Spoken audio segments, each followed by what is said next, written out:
Hello friends, welcome back to my YouTube channel. মই অনুৰাগ শৰ্মা আপোনালোক সকলোকে পুনৰবাৰ স্বাগতম জনাইছো মোৰ YouTube চেনেলটোলৈ। আজি মই আপোনালোকৰ সন্মুখত এটা নতুন ভিডিঅলৈ উপস্থিত হৈছো আৰু আজিৰ ভিডিঅ'ত মই আপোনালোকৰ সৈতে শেয়াৰ কৰিম, ডিসকাস কৰিম আৰু আপোনালোকৰ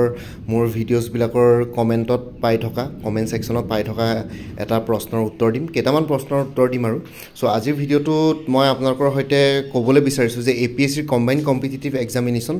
2026 ত কন্ডাক্ট কৰিব নে নকৰে। সো আপোনালোকে মোক এটো কোৱেশ্চন সুধি আছিল বহুত দিনৰ পৰা। সো মই আপোনালোকক এটা কথা কৈ দিও 2021-22 ত আসাম কেবিনেট খনে এটা ডিসিশন লৈছিল। আসাম কেবিনেট মানে আমাৰ honourable chief minister of Assam doctor Himanta Biswa Sarma যেতিয়া চিফ মিনিষ্টাৰ হৈছিল তাৰ পাছতে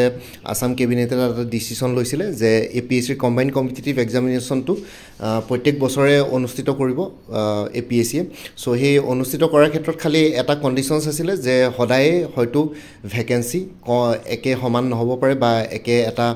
ৰেঞ্জত নাথাকিব পাৰে, কেতিয়াবা কম বেছি হ'ব পাৰে, ঠিক আছে। সো সেই তেনেকুৱা ধৰণৰ কন্ডিশন এটা আছিল, কিন্তু UPSC ৰ যেনেকৈ সিভিল সাৰ্ভিসেস এক্সামিনেশ্যন CSE প্ৰত্যেক বছৰে অনুষ্ঠিত কৰে তেনেকৈ APSC ৰো কম্বাইন্ড কম্পিটিটিভ এক্সামিনেশ্যনটো প্ৰত্যেক বছৰে অনুষ্ঠিত কৰিব বুলি আসাম কেবিনেটখনে ডিসিশন লৈছিল। সো হেতু কাৰণে যদি সেই ডিসিশনটোৰ ভিত্তিত যদি আমি চাওঁ তেতিয়াহলে 2026 তো কম্বাইন্ড কম্পিটিটিভ এক্সামিনেশ্যন কন্ডাক্ট কৰিব। এবাৰ যোনটো কম্বাইন্ড কম্পিটিটিভ এক্সামিনেশ্যন প্ৰিলিমিনাৰী হৈ গৈছে, এটা নেক্সট মেইনছ আছে। সো এটো কম্বাইন্ড কম্পিটিটিভ এক্সামিনেশ্যন 2024 মানে 2025 ত যোনটো হ'ব হৈছে 2024, এতিয়া বৰ্তমান 2024 কম্বাইন্ড কম্পিটিটিভ এক্সামিনেশ্যনৰ বেচটো চলি আছে বৰ্তমান, আৰু নেক্সট ইয়াৰ 2026 ত যোনটো কম্বাইন্ড কম্পিটিটিভ এক্সামিনেশ্যনৰ এডভাৰটাইজমেন্ট ওলাব হেতু হ'ব কম্বাইন্ড কম্পিটিটিভ এক্সামিনেশ্যন CCE 2025, ঠিক আছে। সো এটো বস্তু আপোনালোকে ক্লিয়াৰ কৰি লওক। 2025 CCE ৰ কাৰণে 2026 ত ৰিক্ৰুটমেন্ট হ'ব। আৰু এটা কথাটো হ'ল যে কেতিয়া এডভাৰটাইজমেন্ট ওলাব। সো ইয়াৰ ওপৰত বহুতখিনি প্ৰশ্ন আছে, বহুতখিনি ফেক্টৰছ ডিপেন্ড কৰিব, ঠিক আছে। সো কথাটো হ'ল যে এবাৰ প্ৰিলিমিনাৰী ৰিজাল্টছ দাস ডিক্লেয়াৰ কৰিছে। ডিক্লেয়াৰ কৰাৰ পিছত এতিয়া মেইনছৰ পৰীক্ষা APSC অনুষ্ঠিত কৰিব অক্টোবৰৰ 11 তাৰিখৰ পৰা 14 তাৰিখলৈ, 11, 12, 13 তেনেকৈ আছিলে 3 দিন মান। সো অক্টোবৰত মেইনছ যদি পৰীক্ষা কন্ডাক্ট কৰে CCE 2024 কাৰণে, সো অক্টোবৰ 2025 ত মেইনছ কন্ডাক্ট কৰিব আৰু APSC মেইনছৰ ৰিজাল্ট 2 মাহৰ ভিতৰত কেতিয়াও দিব নোৱাৰে। সো আপোনালোকে মেইনছৰ ৰিজাল্টছ হয়তো জানুৱাৰীৰ একেবাৰে লাষ্টৰ ফালে, জানুৱাৰী লাষ্টৰ ফালে নহয়, বিহুৰ আগে পিছে আপোনালোকে মেইনছৰ ৰিজাল্ট ডিক্লেয়াৰ কৰিব। তাৰ পিছত আপোনালোকৰ ইন্টাৰভিউ হ'ব আৰু ইন্টাৰভিউ সমাপ্ত কৰি পেলাই আই থিংক ফেব্ৰুৱাৰীৰ আপোনালোকে সেকেন্ড উইকৰ ভিতৰত ফাইনেল ৰিজাল্টছ ডিক্লেয়াৰ কৰি দিব APSC, ঠিক আছে। যিমানখিনি মই জানো সিমানটো তেনেকুৱা হ'ব লাগে। ফেব্ৰুৱাৰীৰ আপোনালোকৰ 15 তাৰিখৰ ভিতৰত আপোনালোকৰ ফাইনেল ৰিজাল্টছ ডিক্লেয়াৰ কৰি দিব, মানে কম্বাইন্ড কম্পিটিটিভ এক্সামিনেশ্যন 2024 বেচটো গোটেইটো ওয়াইণ্ড আপ হৈ যাব ফেব্ৰুৱাৰী 15 তাৰিখৰ ভিতৰত, ঠিক আছে। যিমানখিনি আমি গম পাইছোঁ। সো ফেব্ৰুৱাৰীৰ ভিতৰত যদি ওয়াইণ্ড আপ হৈ যায় তাৰপিছত আকৌ নতুন এডভাৰটাইজমেন্ট ওলাব। এতিয়া কথা হ'ল যে এডভাৰটাইজমেন্ট ওলোৱাৰ আগতো ওলোৱাৰ ক্ষেত্ৰতো ইয়াতে কিছুমান ফেক্টৰছ আছে কনসিডাৰ কৰিব লাগিব, কাৰণ নেক্সট ইয়াৰ আসাম লেজিসলেটিভ এছেম্বলিৰ ইলেকশ্যনছ আহি আছে। আসাম লেজিসলেটিভ এছেম্বলিৰ ইলেকশ্যনছ আপোনালোকৰ টেন্টেটিভ মাৰ্চ এপ্ৰিলত হ'ব, ইলেকশ্যন কণ্ডাক্ট হ'ব। সো তাৰপিছত মডেল কোড অফ কণ্ডাক্টো লাগি যাব। এতিয়া মডেল কোড অফ কণ্ডাক্ট লাগিলেও APSC এডভাৰটাইজমেন্ট ৰিলিজ কৰিব পাৰে। আগতেও দেখিছোঁ আমি এডভাৰটাইজমেন্ট তেওঁলোকে পাব্লিছ কৰে, কেতিয়াবা পৰীক্ষাও অনুষ্ঠিত কৰে। এনেকুৱা নহয় যে মডেল কোড অফ কণ্ডাক্ট লাগিলে মানে পৰীক্ষা অনুষ্ঠিত কৰিব নোৱাৰিব। বহুতবিলাক পৰীক্ষা কণ্ডাক্ট কৰিয়ে থাকে, খালি কম্বাইন্ড কম্পিটিটিভ এক্সামিনেশ্যনটো তেনেকুৱা ধৰণৰ কেতিয়াও কণ্ডাক্ট হোৱা নাই বাৰু, কিন্তু মডেল কোড অফ কণ্ডাক্ট লাগি থাকোঁতে আমি দেখিছোঁ APSCৰ যিকোনো ডিপাৰ্টমেণ্টেল এক্সাম কণ্ডাক্ট কৰি থাকে আৰু লগতে এডভাৰটাইজমেণ্টো ৰিলিজ কৰি থাকে। সো এডভাৰটাইজমেণ্ট ৰিলিজ কৰাত একো প্ৰব্লেম নাই, ইলেকশ্যন কমিশ্যন অফ ইণ্ডিয়াই সেইটো চাগে এলাউ কৰিব। সো সেইটো কাৰণে যদি আমি সেইটো কথা চাওঁ তেতিয়াহ'লে আপোনালোকৰ কম্বাইন্ড কম্পিটিটিভ এক্সামিনেশ্যনৰ আপোনালোকৰ এডভাৰটাইজমেণ্ট কি বুলি কয়, আপোনালোকৰ হয়তো ইলেকশ্যনৰ পাছত নহয় বা ইলেকশ্যনৰ আগতে উলিয়াই দিব এডভাৰটাইজমেণ্টটো। সো এইটোৰ কম্বাইন্ড কম্পিটিটিভ এক্সামিনেশ্যন 2024 টো যিহেতু ফেব্ৰুৱাৰীৰ লাষ্ট মান পাবগৈ, ঠিক আছে, ফেব্ৰুৱাৰীৰ সেকেন্ড উইক মান পাবগৈ গোটেই ফাইনেল ৰিজাল্ট ডিক্লেয়াৰ কৰাৰ পিছত। তাৰপিছত হয়তো কি বুলি কয় নেক্সট এডভাৰটাইজমেণ্ট ৰিলিজ কৰি দিব পাৰে, কিন্তু যদি কেনেবাকৈ সেইটো টাইমত নকৰে তেতিয়াহ'লে এডভাৰটাইজমেণ্টৰ ডেটটো আকৌ পিছুৱাই যাব, মানে ইলেকশ্যনৰ একেবাৰে ৰিজাল্টৰ পাছতে নতুন এডভাৰটাইজমেণ্ট ওলাব, ঠিক আছে। নতুন যেতিয়া এখন চৰকাৰ আকৌ নতুনকৈ ৰিবিল্ড হ'ব, গোটেই চৰকাৰ এখন গঠন হোৱাৰ পিছত নেক্সট টাৰ্মতে এইটো হয়তো কৰিব পাৰে, মানে এডভাৰটাইজমেণ্ট উলিয়াব পাৰে। সো কম্বাইন্ড কম্পিটিটিভ এক্সামিনেশ্যন 2025 যোনটো 2026 হ'বলৈ গৈ আছে তাৰে এডভাৰটাইজমেণ্ট ওলোৱা হয়তো অকণমান দেৰি হ'ব পাৰে। দেৰি হ'ব মানে কি, ইলেকশ্যনৰ পাছলৈ যোৱাৰ সম্ভাৱনা মই ইয়াতে বেছি দেখিছোঁ। ইলেকশ্যনৰ আগতে এডভাৰটাইজমেণ্ট ওলোৱাৰ সম্ভাৱনা খুব কম দেখিছোঁ, কাৰণ পোষ্টবিলাক স্ক্ৰুটনি কৰিব আছে। এতিয়াতো বৰ্তমান ইলেকশ্যন আহি গ'ল, সো সেইটো কাৰণে মোৰতো লগা নাই যে ডিপাৰ্টমেণ্টেলি এইবিলাক স্ক্ৰুটনি কৰিবৰ কাৰণে ইমানখিনি ধৈৰ্য আছে গভৰ্ণমেণ্টৰ। সো সেইটো কাৰণে গভৰ্ণমেণ্টে হয়তো এতিয়া নেক্সট ইয়াৰ ইলেকশ্যনৰ পাছতে চাগে আপোনালোকে স্ক্ৰুটনি কৰিব so' next year combine competitive এক্সামিনেশ্যনৰ এডভাৰ্টাইজমেণ্ট আপোনালোকে এপ্ৰিল মে' মানতহে আপোনালোকে হয়তো এক্সপেক্ট কৰিব পাৰে তাতকৈ আগতে হয়তো এক্সপেক্ট নকৰাই ভাল হ'ব যদি ওলাই যায় ঠিক নাই মই এনেই জাষ্ট কথাটো কৈছোঁ মই নিজৰ অলপ আইডিয়া লগাইছোঁ তেনেকৈ যদি চাওঁ তেতিয়াহ'লে অকণমান এইটো বছৰতকৈ আৰু অকণমান লেট হ'ব পাৰে ঠিক আছে আৰু কথাটো হ'ল যে নাম্বাৰ অফ পোষ্ট ভেকেঞ্চি কিমান ওলাব এতিয়া বৰ্তমান কোনো ভেকেঞ্চিৰ কথা গম পোৱা নাই খালি এটা কথা গম পাইছোঁ এটা ইনফৰ্মেশ্যন গম পাইছোঁ যে Assam land and revenue service যোনটো আগতে Assam land and revenue service cadre আছিলে মাজতে দুবাৰমান নোলোৱা হৈছিলে সেই ছাৰ্ভিচ কেডাৰটো আছাম গভৰ্ণমেণ্টে স্থগিত ৰাখিছিলে ঠিক আছে বস্তুটো চ' সেইটো কাৰণে এতিয়া আকৌ সেইটো ৰিভাইভ কৰিছে চ' সেইটো কাৰণে আছাম লেণ্ড এণ্ড ৰেভিনিউ ছাৰ্ভিচৰ পোষ্ট বহুত ওলাব সেইটো লেণ্ড এণ্ড ৰেভিনিউ ছাৰ্ভিচৰ থ্ৰুৱেদি আপোনালোকে ডাইৰেক্ট চাৰ্কুল অফিচাৰ হ'ব পাৰে তাতে এক্সিকিউটিভ মেজিষ্ট্ৰিয়েল পাৱাৰ থাকিছিলে লেণ্ড এণ্ড ৰেভিনিউ ছাৰ্ভিচক এক্সিকিউটিভ মেজিষ্ট্ৰিয়েল পাৱাৰ দি দিছিলে আগতে এতিয়া যোনটো ৰিভাইভ কৰিছে Assam land and revenue service তাতে এক্সিকিউটিভ মেজিষ্ট্ৰিয়েল পাৱাৰ দিয়ে নে নাই মানে মেজিষ্ট্ৰিয়েল পাৱাৰ দিয়ে নে নাই সেইটো ক'ব নোৱাৰোঁ চ' কাৰণ ACS কেডাৰটো অলৰেডি আছে মেজিষ্ট্ৰিয়েল পাৱাৰ থকা চ' এতিয়া লেণ্ড এণ্ড ৰেভিনিউ ছাৰ্ভিচখিনিক সেইটো ছাৰ্ভিচ কেডাৰক মেজিষ্ট্ৰিয়েল পাৱাৰ দিয়ে নে নাই I am not sure about it কাৰণ আগৰ লেণ্ড এণ্ড ৰেভিনিউ ছাৰ্ভিচৰ কোনো ছাৰ্ভিচ ৰুল নাছিলে এতিয়া বৰ্তমান নতুনকৈ ছাৰ্ভিচ ৰুল গঠন হ'ব চ' তেওঁলোকৰ গোটেই ছাৰ্ভিচ ৰুলটোৱে বেলেগ হ'ব গোটেই ছাৰ্ভিচ কেডাৰটোৱে বেলেগ হ'ব প্ৰমোশ্যনেল প্ৰস্পেক্টবিলাক বেলেগ হ'ব নেক্সট ৰেংকবিলাকো বেলেগ হ'ব চ' সেইটো কাৰণে সেইটো চাব লাগিব কিন্তু লেণ্ড এণ্ড ৰেভিনিউ ছাৰ্ভিচৰ ইয়াতে পোষ্ট ওলোৱাৰ সম্ভাৱনা বহুত বেছি আছে ঠিক আছে বাকীবিলাকৰ কথা নাজানো বাকীবিলাক ডিপাৰ্টমেণ্টেলি স্ক্ৰুটনি এতিয়া হোৱাই নাই গভৰ্ণমেণ্টৰ নেক্সট ইয়েৰ ইলেকশ্যন আছে চ' হয়তো স্ক্ৰুটনি ইমান সোনকালে কৰা নহ'ব চ' মই সেইকাৰণে কৈছোঁ কম্বাইন কম্পিটিটিভ এক্সামিনেশ্যন 2025ৰ যোনটো 2026ৰ এডভাৰ্টাইজমেণ্ট ওলোৱা কথা আছে সেইটো অকণমান লেট হ'ব পাৰে ঠিক আছে আৰু লগতে আপোনালোকৰ এক্সপেক্টেড এক্সাম ডেটৰ কথাটো আহিলে মানে সেয়াই আৰু এডভাৰ্টাইজমেণ্ট যদি লেট হয় অভিয়াছলি এক্সামো লেট হ'ব চ' এইবাৰ যেনেকৈ জুনত অনুষ্ঠিত কৰিছে নেক্সট ইয়েৰো হয়তো জুন জুলাই পাবগৈ পাৰে ঠিক আছে তাতকৈ এমাহ দুমাহ ইফালে ইফালেও হ'ব পাৰে এইবাৰতকৈ এমাহমান লেটো হ'ব পাৰে combine competitive preliminary examination conduct কৰাৰ ক্ষেত্ৰত ঠিক আছে অকণমান ৰুটিনটো ব্ৰেক হৈ গ'ল আগতে এনেই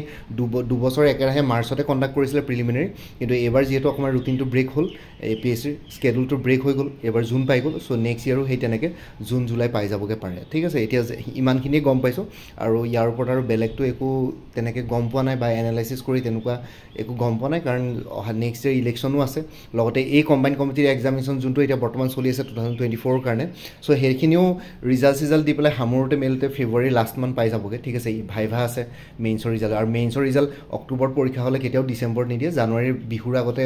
ডিক্লেয়াৰ কৰি দিব মানে বিহুৰ আগতে এটা ছাৰপ্ৰাইজ দি দিব আৰু আপোনালোকক চ' মাঘৰ বিহুৰ আগতে আপোনালোকে কি বুলি কয় মেইনছৰ ৰিজাল্ট এক্সপেক্ট কৰিব পাৰে তাৰপিছত মাঘৰ বিহুৰ পাছতে এসপ্তাহৰ ভিতৰতে আপোনালোকৰ ইণ্টাৰভিউ স্কেডুলবিলাক আৰম্ভ হৈ যাব ফেব্ৰুৱাৰী আপোনালোকে ইণ্টাৰভিউ হোৱা 3-4 দিনৰ পিছতে ৰিজাল্ট ডিক্লেয়াৰ কৰি দিব কেতিয়াবা 2 দিনৰ পিছতে ডিক্লেয়াৰ কৰি দিয়ে চ' সেইটো কাৰণে মই কৈছোঁ ফেব্ৰুৱাৰীৰ 15 তাৰিখৰ আগতে আপোনালোকে ফাইনেল ৰিজাল্টছ ইয়াতে পাই যাব কম্বাইন কম্পিটিটিভ এক্সামিনেশ্যন 2024ৰ কাৰণে তাৰপিছতে নেক্সট এডভাৰ্টাইজমেণ্ট ওলাব কিন্তু কথাটো হ'ল যে নেক্সটটো মডেল কোড অফ কণ্ডাক্টো লাগিব আৰু লগতে আপোনালোকৰ কি বুলি কয় নেক্সট মাৰ্চ এপ্ৰিলত ইলেকশ্যনো আছে চ' সেইটো কাৰণে হয়তো ইলেকশ্যনৰ আগত এডভাৰ্টাইজমেণ্ট নুলিয়াব কাৰণ চৰকাৰখনে এইবিলাক ক্ষেত্ৰত এতিয়া বিজি হ'ব বিচৰা নাই নেক্সট ইলেকশ্যনৰ পাছতে এইখিনি বস্তু কৰিব মানে ওলোৱাত ডেফিনেটলি ওলাব কাৰণ যিহেতু আছাম কেবিনেটে এটা ডিচিশ্যন লৈছিলে সেইটো গোটেইটো ৰুল পাছ কৰিছিলে চ' সেইটো কাৰণে ৰুলছটো ব্ৰেক নকৰে বাৰু ওলোৱাত ওলাব খালি অকণমান লেট ইফাল হ'ব পাৰে ঠিক আছে আৰু ইয়াতে মই আপোনালোকক এটা প্ৰশ্ন সুধিছোঁ যে আছাম লেজিছলেটিভ এছেম্বলি ইলেকশ্যন এতিয়া কোনে কণ্ডাক্ট কৰিব ইলেকশ্যন কমিশ্যন অফ ইণ্ডিয়াই নে ষ্টেট ইলেকশ্যন কমিশ্যন মানে আছাম ষ্টেট ইলেকশ্যন কমিশ্যনে কণ্ডাক্ট কৰিব নে ইলেকশ্যন কমিশ্যন অফ ইণ্ডিয়া ইয়াতে ইনভলভ হ'ব ঠিক আছে মই আপোনালোকক এইটো প্ৰশ্ন সুধিছোঁ এনচাৰটো ক'ব কমেণ্ট ছেকশ্যনত কাৰণ আপোনালোকে চিভিল ছাৰ্ভিচেছ এছপাৰেণ্ট হয় চ' এনেকুৱা ধৰণৰ কুৱেশ্যনছটো আপোনালোকে জানিবই লাগিব ইণ্ডিয়ান পলিটিৰ চ' সেইটো কাৰণে এইটো কুৱেশ্যনৰ এনচাৰ দিব ঠিক আছে চ' এইখিনি জনাবৰ কাৰণে ভিডিঅ'টো বনালোঁ মই ইমানখিনি ইনফৰ্মেশ্যন দিলোঁ এতিয়া এজ অফ নাও বাকী ভেকেঞ্চি আৰু পষ্টৰ বিষয়ে আৰু যদি কিবা সঠিক মানে একজেক্ট ইনফৰ্মেশ্যন পাওঁ কিবা জেনুইন মই নিশ্চয় আপোনালোকৰ সৈতে শ্বেয়াৰ কৰিম লগতে আপোনালোকে কমেণ্ট ছেকশ্যনত জনাওক কুৱেশ্যনটোৰ এনচাৰটো কওক মোক লগত শ্বেয়াৰ কৰক আৰু লগতে আপোনালোকে যদি বাকী আপকামিং এক্সামছবিলাকৰ কাৰণে প্ৰিপেৰেশ্যন কৰি আছে তেতিয়াহ'লে কিছুমান কোৰ্চেছ এভেইলেবল আছে লাইক এতিয়া নতুনকৈ যিহেতু ওলাইছে গুৱাহাটী হাইকোৰ্টৰ জুনিয়ৰ এডমিনিষ্ট্ৰেটিভ এছিষ্টেণ্টৰ ফুল কোৰ্চ এভেইলেবল আছে 375ত এইটো নাম্বাৰত হোৱাটছএপ কৰিব পাৰে 9706557851ত আৰু ASRLMৰ ফুল কোৰ্চ এভেইলেবল আছে general knowledge quantity aptitude reasoning English কমিউনিকেশ্যনৰ ওপৰত 275ত এইটো নাম্বাৰত হোৱাটছএপ কৰিব পাৰে 9706557851ত APSC ফৰেষ্ট ৰেঞ্জাৰ আৰু soil conservation ranger full course available আছে ইংলিছ আৰু জেনেৰেল নলেজৰ ওপৰত 349 299ত এইটো নাম্বাৰত WhatsApp কৰিব পাৰে 9706557851ত কাৰেণ্ট এফেয়াৰ্ছ 2024 কাৰণে কোৰ্ছ এভেইলেবল আছে 99 ৰুপিছত এইটো নাম্বাৰত WhatsApp কৰিব পাৰে 9706557851 2024 ফুল ইয়াৰ 2025 জুনলৈকে কভাৰ কৰা হৈছে জুন মাহটো কমপ্লিট হৈছে জুলাই মাহত কাৰেণ্ট এফেয়াৰ্ছ পাই যাব ঠিক আছে আৰু কাৰেণ্ট এফেয়াৰ্ছৰ কোৰ্ছটো বেলেগকৈ নলয় বাকি অন্য কোৰ্ছবিলাক ল'লে কাৰেণ্ট এফেয়াৰ্ছ ইনক্লুডেড থাকিবই আপোনালোকে চিন্তা কৰিব নালাগে আৰু কাৰেণ্ট এফেয়াৰ্ছবিলাক আপোনালোকে লাইফ টাইম পাই থাকিব মোৰ পৰা কোৰ্ছ ল'লে আকৌ ফাৰ্ডাৰ পে'মেণ্ট কৰা দৰকাৰ নাই এবাৰ কোৰ্ছ লোৱাৰ পিছত APSC জুনিয়ৰ ডেভেলপমেণ্ট অফিচাৰ ফুল কোৰ্ছ এভেইলেবল আছে 299ত এইটো নাম্বাৰত WhatsApp কৰিব পাৰে 9706557851 ADRE 3.0 ফুল কোৰ্ছ এভেইলেবল আছে 300ত এইটো নাম্বাৰত WhatsApp কৰিব পাৰে 9706557851 APSC ইন্সপেক্টৰ অফ ষ্টেটিষ্টিক্সৰ ফুল কোৰ্ছ এভেইলেবল আছে paper 1 English paper 2 current affairs mathematics reasoning 150 এইটো নাম্বাৰত WhatsApp কৰিব পাৰে 9706557851 APSC inspector of legal metrology full course available আছে জেনাৰেল ষ্টাডিজ অফ 249ত এইটো নাম্বাৰত WhatsApp কৰিব পাৰে 9706557851 আসাম এগ্ৰিকালচাৰ ইউনিভাৰ্চিটিৰ ফুল কোৰ্ছ এভেইলেবল আছে 299ত এইটো নাম্বাৰত WhatsApp কৰিব পাৰে 9706557851 APSC জুনিয়ৰ ইঞ্জিনিয়াৰৰ ফুল কোৰ্ছ এভেইলেবল আছে জেনাৰেল ষ্টাডিজ আৰু ইংলিছ গ্ৰামাৰৰ ওপৰত 249ত এইটো নাম্বাৰত WhatsApp কৰিব পাৰে 9706557851 APSC এগ্ৰিকালচাৰ ডেভেলপমেণ্ট অফিচাৰ ফুল কোৰ্ছ এভেইলেবল আছে 249ত এইটো নাম্বাৰত WhatsApp কৰিব পাৰে 9706557851 এগ্ৰিকালচাৰ ডেভেলপমেণ্ট অফিচাৰ পৰীক্ষা আপোনালোকৰ জুনৰ 10 তাৰিখে আছে আৰু আপডেটেড কাৰেণ্ট এফেয়াৰ্ছবিলাক মোৰ পৰা কোৰ্ছ লৈ লাইফ টাইম পাই থাকিব তাৰ কাৰণে কোনো ফাৰ্ডাৰ পে'মেণ্ট কৰিব নালাগে এটা জাষ্ট ৰিমাইণ্ডাৰ মেছেজ দিলেই হ'ল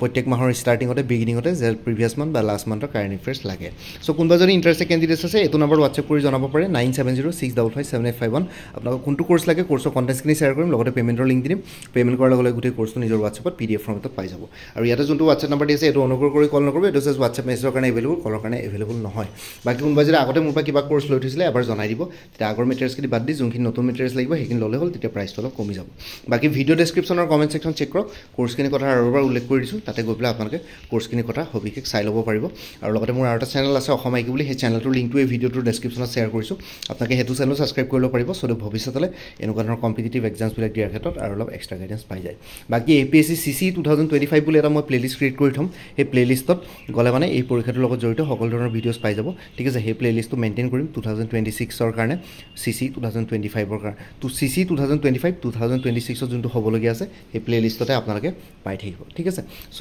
বাকী মোৰ ভিডিঅ'ছবোৰ চাই যদি ভাল পায় মোৰ চেনেলটো ছাবস্ক্ৰাইব কৰি ল'ব আৰু লগতে আপোনালোকৰ যিমানখিনি ফেমিলি ফ্ৰেণ্ডছ ৰিলেটিভছ আৰু চিনাকি এক্সপিৰিয়েঞ্চ আছে তেওঁলোকৰ লগত মোৰ চেনেলটো শ্বেয়াৰ কৰিব লগতে কমেণ্ট ছেকশ্যনত জনাব কিবা যদি কুৱেশ্যন থাকে ডাউট থাকে মই নিশ্চয় আপোনালোকৰ কুৱেশ্যনছ আৰু ডাউটছবিলাকৰ ৰিপ্লাই দিবলৈ চেষ্টা কৰিম বাকী আজিৰ ভিডিঅ'টো ইমানতে সমাপ্ত কৰি আপোনালোক সকলোৰ পৰা বিদায় ল'লোঁ কাইলৈ পুনৰ এটা নতুন ভিডিঅ' লৈ আপোনালোকৰ সন্মুখত উপস্থিত হ'ম তেওঁলোকে ভালকৈ প্ৰিপেৰেশ্যন কৰি থাকক সকলোৱে অল দি বেষ্ট থাকিলে bye and take care friends Bharat Mata কি জয় আই অসম